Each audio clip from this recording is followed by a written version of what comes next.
ਜੇ ਉਹਨੂੰ ਇਸਤਸਨਾ ਹਾਸਲ ਹੈ ਫਿਰ ਸਾਰਿਆਂ ਨੂੰ ਦਿਓ ਇਸਤਸਨਾ। जंगल का कानून बना दो भी खाओ पियो लुटो दौड़ जाओ। सर 27वीं तरमीम मतलब बंदा बांटे रेवड़ियाँ अपनों को। इस मुल्क में ऐसा कानून कि किसी का एहतसाब नहीं हो सकता। करोड़ गाल पै रही है एक बंदे को। इन्हों एरकी 5 वोट भी नहीं मिलने। बेनज़ीर के कतल अज तक नहीं लभे। फिर जरदारी को फांसी होनी चाहिए। 27वीं तरमीम हो 28वीं हो 29वीं हो जितनी भी तरमीमें हैं इनके अपने लिए हैं, हमारे लिए कुछ भी नहीं है। साबित हुआ कि पाकिस्तान में 2 कानून है, एक अमीर का एक गरीब का।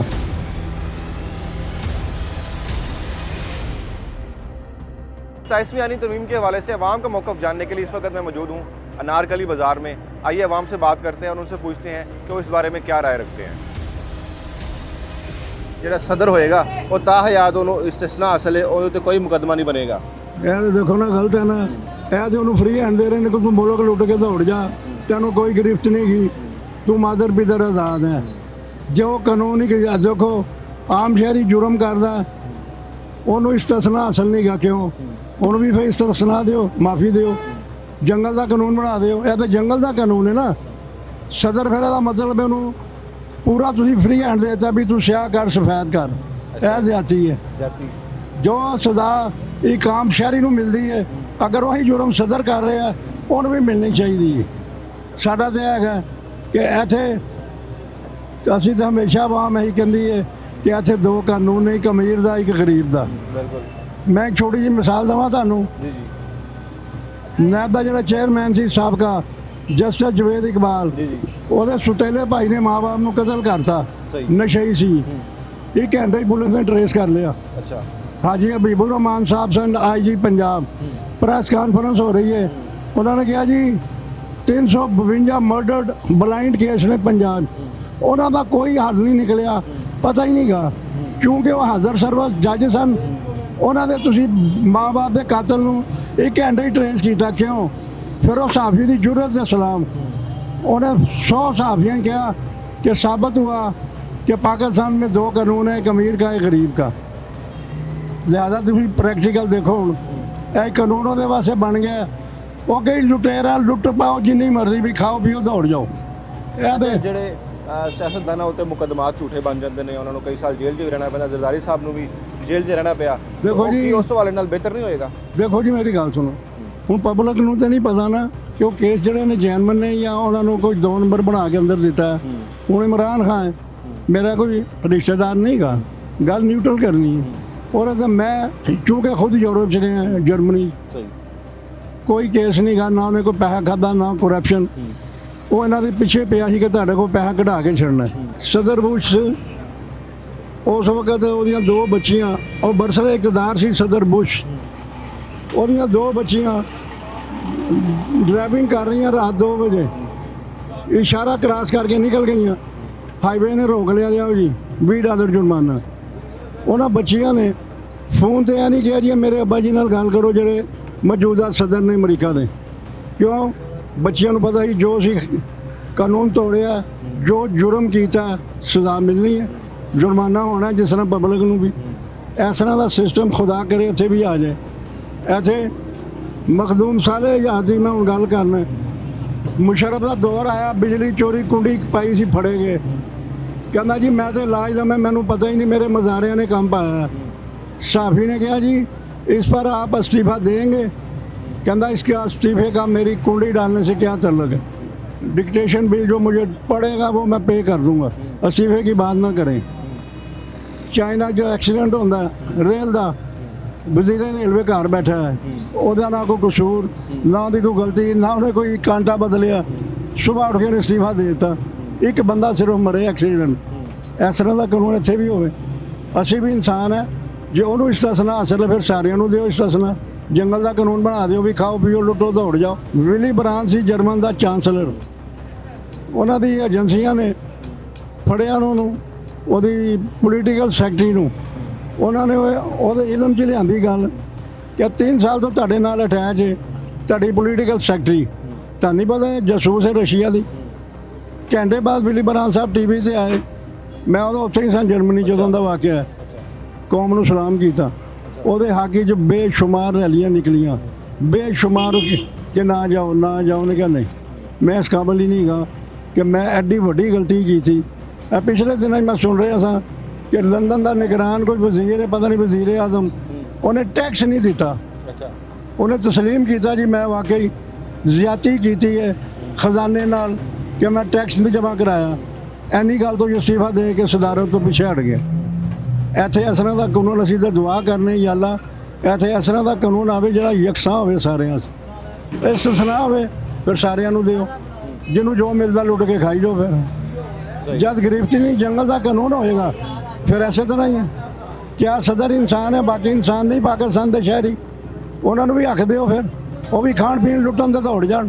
हुकूमत ने 27वीं तरमीम एक पास की है, उस बारे ਤੁਹਾਨੂੰ ਪਤਾ ਇਲਮ ਹੈ ਉਸ ਬਾਰੇ ਜੇਕਰ ਨਹੀਂ? ਨਹੀਂ ਮੈਂ ਤੇ ਅਨਪੜ੍ਹ ਬੰਦਾ ਹੈਗਾ ਯਾਰ, ਮੈਨੂੰ ਨਹੀਂ ਪਤਾ ਕਿ ਇਸ ਤਰ੍ਹਾਂ ਚਲੋ ਮੈਂ ਦੱਸ ਦੇਣਾ। ਉਹਨਾਂ ਨੇ ਕਿਹਾ ਜਿਸ ਤਰਮੀਮ ਦੇ ਅੰਦਰ ਹੈ ਕਿਹਾ ਕਿ ਜਿਹੜਾ ਸਦਰ ਹੋਏਗਾ ਨਾ ਉਹਨੂੰ ਤਾਂ ਹਯਾਤ ਇਸਤਸਨਾ ਹਾਸਲ ਹੈ। ਅੱਛਾ ਠੀਕ ਹੈ ਨਾ, ਉਹਦੇ ਤੋਂ ਕੋਈ ਮੁਕੱਦਮਾ ਕਦੀ ਨਹੀਂ ਬਣੇਗਾ। ਨਹੀਂ ਇਹ ਤੇ ਗਲਤ ਹੈਗਾ ਹਾਂ ਜੀ, ਗਲਤ ਹੈਗਾ। ਗਲਤ ਹੈਗਾ। ਅੱਛਾ ਸਾਰੀ ਕਰਪਸ਼ਨ ਇਹਨਾਂ ਦੀ ਹੈਗੀ ਹੈ। ਇਹਨਾਂ ਨੇ ਆਪਣੇ ਬਚਾਉਣ ਵਾਸਤੇ ਸਾਰਾ ਡਰਾਮਾ ਕੀਤਾ। ਕੋਈ ਆਵਾਮ ਦਾ ਵੀ ਸੋਚਣ, ਕੋਈ ਘੀ ਸਸਤਾ ਕਰਨ, ਕੋਈ ਆਟਾ ਸਸਤਾ ਕਰਨ, ਕੋਈ ਆਵਾਮ ਨੂੰ ਰੋਟੀ ਦੇਣ। ਅਰਬਾਂ ਖਰਬਾਂ ਰੁਪਇਆ ਕਿੱਧਰ ਲੈ ਕੇ ਜਾਣਾ? ਕਬਰ 'ਚ ਜਾਣਾ। ਵੇਰਾ ਕੀ ਕਰਨਗੇ? ਬੇਨਜ਼ੀਰ ਵੀ ਤੇ ਮਰ ਗਈ ਹੈ ਨਾ, ਉਹ ਕੀ ਲੈ ਗਈ? ਬਸ ਇਹ ਆਵਾਮ ਨੂੰ ਕੋਈ ਰਿਲੀਫ ਦੇਣ। ਉਹ ਕਹਿੰਦੇ ਨੇ ਜੀ ਇਹ ਸਿਆਸਤਦਾਨ ਜਿਹੜੇ ਹੁੰਦੇ ਨੇ ਨਾ ਉਹਨਾਂ ਉੱਤੇ ਝੂਠੇ ਮੁਕੱਦਮੇ ਬੰਦੇ ਨੇ, ਐਸ ਪਰ ਉਹਨਾਂ ਨੂੰ ਤਹੱਫੁਜ਼ ਤਾਂ ਮਿਲਣਾ ਚਾਹੀਦਾ ਨਾ। ਜਿਹੜਾ ਨਹੀਂ ਸਦਰ ਨਹੀਂ ਯਾਰ, ਕਿਉਂ ਝੂਠੇ ਬਣਦੇ ਨੇ? ਅਸੀਂ ਵੀ ਤਾਂ ਲੱਗੇ ਫਿਰਨੇ, ਸਾਡੇ ਤੇ ਕਿਉਂ ਨਹੀਂ ਕੇਸ ਬਣਦੇ? ਕੋਈ ਰੌਲਾ ਹੈਗਾ ਤੇ ਕੇਸ ਬਣਦੇ ਰਹਿਣਾ, ਇਹ ਗਲਤ ਹੈਗਾ ਖਾਂ ਜੀ। ਗਲਤ ਹੈ। ਇਸ ਤਰ੍ਹਾਂ ਤੇ ਫਿਰ ਕੋਈ ਬੰਦਾ ਨਹੀਂ ਅੰਦਰ ਜਾਏਗਾ। ਇਮਰਾਨ ਖਾਨ ਵੀ ਤੇ ਅੰਦਰ ਹੈ, ਫਿਰ ਉਹਨੂੰ ਵੀ ਛੱਡਣ, ਉਹਨੂੰ ਵੀ ਰਿਲੀਫ ਦੇਣ। ਹਾਲਾਂਕਿ ਅਸੀਂ ਮੁਸਲਿਮ ਲੀਗੀ ਹਾਂ ਪੱਕੇ, 56 ਸਾਲ ਮੇਰੀ ਉਮਰ ਹੈ, ਲੇਕਿਨ ਉਹ ਵੀ ਤੇ ਗਲਤੀ ਗਿਆ ਨਾ, ਉਹਨੂੰ ਅੰਦਰ ਕੀਤਾ। ਠੀਕ ਹੈ ਕਿ ਹੋਰ ਕੁਝ? ਬਹੁਤ ਸ਼ੁਕਰੀਆ ਤੁਹਾਡਾ, ਬਹੁਤ ਬਹੁਤ ਕੀ ਨਾਂ ਹੈ ਤੁਹਾਡਾ? ਫੈਸਲ ਨਾਲ ਫੈਸਲ ਭਾਈ, ਬੜੇ ਠੰਡੇ ਮਜ਼ਾਜ ਦੇ ਹੋ ਯਾਰ, ਬੜੇ ਠੰਡੇ ਮਜ਼ਾਜ ਦੇ। ਬਹੁਤ ਸ਼ੁਕਰੀਆ ਤੁਹਾਡਾ। ਹਾਂ, ਉਹਨੂੰ ਵੀ ਫਿਰ ਛੱਡਣ। ਹਾਂਜੀ, ਸਭ ਨਾਲ ਪਹਿਲੇ ਉਹਨੂੰ ਰਿਲੀਫ ਮਿਲਣਾ ਚਾਹੀਦਾ ਹੈ। ਬਿਲਕੁਲ ਸਹੀ ਕਹਿ ਰਹੇ ਹੋ। ਹਾਲਾਂਕਿ ਪਠਾਨ ਫੈਮਿਲੀ ਸਾਰੇ ਹੀ ਉਹਨੂੰ ਪਸੰਦ ਕਰਦੇ ਨੇ, ਸਾਰੇ ਹੀ, ਲੇਕਿਨ ਉਹ ਵਿਚਾਰਾ ਅੰਦਰ ਹੈਗਾ। ਬੇਨਜ਼ੀਰ ਦੇ ਕਤਲ ਅੱਜ ਤੱਕ ਨਹੀਂ ਲੱਭੇ। ਫਿਰ ਜ਼ਰਦਾਰੀ ਨੂੰ ਫਾਂਸੀ ਹੋਣੀ ਚਾਹੀਦੀ ਹੈ, ਕਹਿੰਦੇ ਉਹਨੇ ਹੀ ਮਰਵਾਇਆ ਹੈ।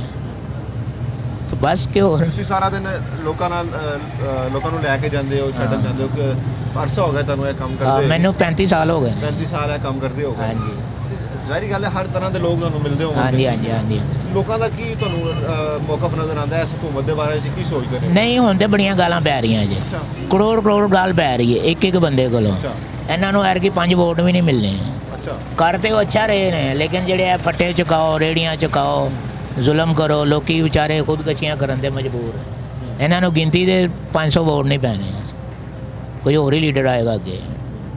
ਫੈਸਲ ਭਾਈ ਇਹਨਾਂ ਨੂੰ ਸੁਣਾਓ, ਹੋਰ ਕਿਹੜਾ ਲੀਡਰ ਆਏਗਾ ਤੁਹਾਡੇ ਹਿਸਾਬ ਨਾਲ? ਕੋਈ ਨਵਾਂ ਹੀ ਲੀਡਰ ਆਏਗਾ, ਲੇਕਿਨ ਇਹਨਾਂ ਨੇ ਆਉਣ ਨਹੀਂ ਦੇਣਾ।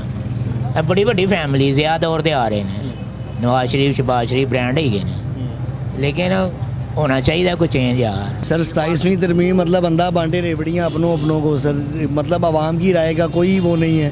खुद ही आप फैसले कर लेते हैं, खुद ही आप आवाम पे फैसले मुसल्लत कर देते हैं। आप मुझे बताएं कौन सा ऐसा कानून है कि जहाँ भी किस मुल्क में ऐसा कानून कि किसी का एहतसाब नहीं हो सकता? यहाँ पे एक आम बंदे का एहतसाब हो सकता है, मतलब जो बिल्कुल हैंड टू माउथ है, जिसने सुबह रिज़्क कमाने के लिए निकलना, शाम को अपनी रिज़्क कमाने के लिए जाना, उसको आप पकड़ के उसका ट्रायल कर सकते हैं। आप उसका एहतसाब हो सकता है, वो टैक्स भी दे, वो सारा कुछ दे, फिर गवर्नमेंट उसका चेक एंड बैलेंस भी रखे। लेकिन ये क्या तरीक़ेकार हुआ कि आपने मतलब ऐसा कानून पास कर दिया, इसमें जी आप ना सदर का एहतसाब हो सकता है, उस पर कोई कानून नहीं बन सकता, ठीक है ना। सर ये मेरा नहीं ख्याल कि ये फ़ैसला कोई यानी कि किसी भी तरह से कोई काबिल कबूल है। कोई भी शख्स हो सर, कोई भी शख्स हो, अगर वो इक़्तिदार में, इसका मतलब ये नहीं है कि सर वो मतलब एहतसाब से आरी हो गया है, उसको भी एहतसाब की ज़रूरत है। या तो फिर इसका मतलब ये हुआ कि आप मतलब इस नहज पे चले गए हैं हम लोग कि हमें पता है कि हम गलत कर रहे हैं। अगर मैं गलत नहीं हूँ सर, मुझे चेक एंड बैलेंस रखने में क्या दिक्कत है? लेकिन झूठे मुकदमात भी तो बनाए जाते हैं ना, सर जरदारी साहब पर भी बने हैं, तो इसके सर बारे में देखें, तो सिक्योर होना चाहिए। सर झूठे मुकदमात के लिए आपके पास लॉयर्स हैं, ठीक है ना, आपके पास एविडेंस होने चाहिए कि आप अगर आपके ऊपर कोई झूठा मुकदमा लगा है तो आप उसको सर डिफेंस कर सकें, आप उसे फेस करें जाके। आप उसे झूठे मुकदमात किस दौर में नहीं बनते आए?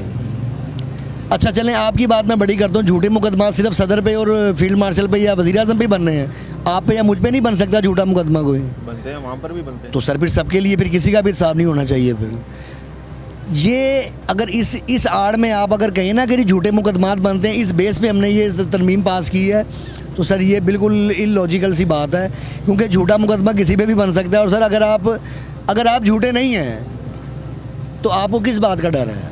आप फेस करें उस चीज़ को। अगर आपके ऊपर कोई एलिगेशन, मैं लेट्स सपोज मैं कोई आपके ऊपर ऐसा एलिगेशन लगाता हूँ कि जी आपने ये काम किया, अगर आप गिल्टी नहीं हैं आप उसे फेस करें। आप अदालत में हैं, अदालतें किस लिए बैठी हैं सर? अदालतें इसीलिए हैं ना। आप अपना निज़ाम ठीक करें, सब कुछ निकलेंगे। ऐसी तरमीम पास करना सर मेरा नहीं ख्याल कि कोई अच्छा फैसला ऐसी है। तरमीम पास करने से पहले या कोई भी तरमीम पास करने से पहले अवाम के पास नहीं आना चाहिए, अवाम से नहीं पूछना चाहिए क्या होना सर चाहिए, क्या नहीं? कानून साजी। डेफिनेटली होना चाहिए सर, लेकिन आप मुझे बताएं कौन सा ऐसा फैसला जो आज तक अवाम की मर्ज़ी से हुआ है? कोई भी ऐसा फैसला आज तक अवाम की मर्ज़ी से नहीं हुआ सर। जब से मैंने होश संभाली है तब से मैंने तो नहीं देखा, मुझसे पहले कभी हुआ हो तो मैं कुछ कह नहीं सकता। अवाम के लिए सर ना कोई सोचता है, अवाम को सिर्फ एक लॉलीपॉप दिया जाता है सर, जो हर दौर में दिया गया है। भट्टो साहब को लोग बहुत अच्छा कहते हैं कि जी भट्टो साहब बड़े अच्छे थे, रोटी कपड़ा मकान का नारा लगा दिया। सर नारे लगाने से कुछ नहीं होता, इम्प्लीमेंट करके बताएं आपने किया क्या है अवाम के लिए? किसी भी दौर में सर सिर्फ हम लोग स्लोगन्स पे चलते आए हैं, ठीक है ना। और हमें एक चूरन बेच दिया जाता है सर, कभी मज़हब के नाम पे बेच दिया जाता है, कभी सियासत के नाम पे बेच दिया जाता है सर, कभी हमें मैशियत के नाम पे, कभी हमें रोटी के नाम पे बेच दिया जाता है। और हम भी सर उनसे ज़्यादा हम लोग गलत हैं कि हम उस चूरन के पीछे लगते हैं।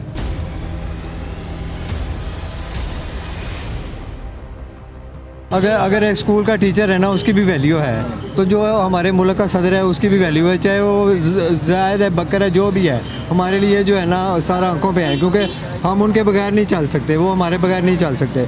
तो हम लेकिन तो ये देखें ना, आम आदमी को भी तो फिर रिलीफ मिलना चाहिए ना, कि आम आदमी के ऊपर भी जो मुकदमात है वो नहीं बनने चाहिए। एक सदर को कैसे इख्तियार ये मिल सकता है कि वो तायात उसके ऊपर बस ये तो सदर देखें, हमारे एक इलाके का काउंसलर है, वो भी आम पब्लिक से ऊपर ही होता है। तो जब एक काउंसलर पब्लिक से ऊपर है तो अगर वो सदर पाकिस्तान है तो उनका तो रुतबा जो है ना हम लोगों से सबसे ऊपर है, क्योंकि वो जैसे टीम लीडर होते हैं। जिस तरह हमारे आर्मी चीफ हैं वो भी हमारे टीम लीडर हैं, सदर भी हमारे टीम लीडर हैं, वज़ीर भी। ये जितनी परसेंटेज हमारी अपर लेवल पे आती हैं, इनकी रिस्पेक्ट होगी तो नीचे तक रिस्पेक्ट जाएगी। अगर इन लोगों की रिस्पेक्ट नहीं होगी तो नीचे तक कैसे जाएगी? अस्सलाम वालेकुम सर। सर क्या हाल है? ठीक है, शुक्र अल्हम्दुलिल्लाह जी। जैकेट पसंद कर रहे हैं माशाल्लाह। हाँ जी, सर्दी तो आ नहीं रही, मैंने कहा पहले से अगर जो खर्च करने हैं वो पहले खर्च कर लें, बाद में यही चीज़ें जो हैं आपको पता है 3000 की, 5000 की, 8000 की इन्होंने ही बेचनी है। तो इस वक्त सीज़न नहीं लग रहा किसी का भी नहीं, तो ये भी मजबूर है बेचारे कम रेटों पे बेचने के लिए। हर बंदे मजबूर है क्योंकि घर का सिस्टम तो चलाना है ना, तो इसलिए हमारी भी कोशिश है कि अगर अब जो चीज़ अच्छी मिल रही है और सस्ती मिल रही है तो उसको ले लें। बिल्कुल ऐसे ही। अच्छा मुझे बताइएगा कि जो हुकूमत की जानिब से 27वीं तरमीम की गई है, क्या वो आपके ख्याल में दुरुस्त है या ऐसा नहीं होना चाहिए था? यार देखो जी, 27वीं तरमीम का ना ये सियासत की बातें हैं, हमें तो मैं आपको बताऊँ ना, रोटी कपड़ा और मकान, हाँ जी। एक वक्त था रोटी और कपड़ा और मकान, हाँ जी। अब तो सिर्फ रोटी की भूख रह गई है। बाकी ये सियासतदान क्या खेल खेलते हैं इनका हमारे पे कोई असर नहीं पड़ता। हमें तो सिर्फ सुबह से जब सुबह उठते हैं ना तो 2 वक्त की रोटी की ज़रूरत होती है और उसी के लिए तो 2 होती है, उसी के लिए मेहनत करते हैं। इस 27वीं तरमीम हो, 28वीं हो, 29वीं हो, जितनी भी तरमीमें हैं इनके अपने लिए हैं, हमारे लिए कुछ भी नहीं है। और ऐसा होना चाहिए, ये जमहूरी मुल्क है, आपके वोट से ही वो इक़्तिदार में आते हैं, तो क्या तरमीम से पहले या आइन बनाने से, आइन में तरमीम करने से पहले आपसे पूछना नहीं चाहिए था कि यार ये चीज़ होनी चाहिए या नहीं? उन्होंने किया ये है कि जो सदर हैं उनको ताहयात इस्तिस्ना दे दिया है कि उनके ऊपर जो भी सदर पाकिस्तान का आज के बाद बनेगा, सदर जरदारी साहब से लेकर उसके ऊपर कोई मुकदमा नहीं बनाया जाएगा ताहयात। देखे जी, जिसकी लाठी उसकी भैंस, ये पुराने मुहावरे हम सुनते आ रहे हैं और हकीकत में सुनते ही थे, लेकिन हम नज़र भी आ रहे हैं कि हर कानून जो है उन्होंने अपने लिए बनाया है। सदर को इस्तिस्ना दे दी, जो भी सदर आएगा जो मर्जी करे उसको इस्तिस्ना हासिल है। जब एक गुंडे को पीछे से पुश्त बनाई होती है ना, तो वो फिर हर काम जो है ना अपनी मर्ज़ी से करता है, वो किसी के बारे में नहीं सोचता। हर इंसान जो यहाँ पे है ना वो अपने बारे में सोच रहा है, कोई किसी के बारे में नहीं सोच रहा। मैं सोच रहा हूँ, मैं अपने बारे में सोच रहा हूँ, मुझे सस्ती मिल रही है मैं ले रहा हूँ। मुझे अगर मेरे पे इतना असर हो जाए तो मेरे ख्याल से शायद यही चीज़ मैं कहूँगा मुझे 500 की दो।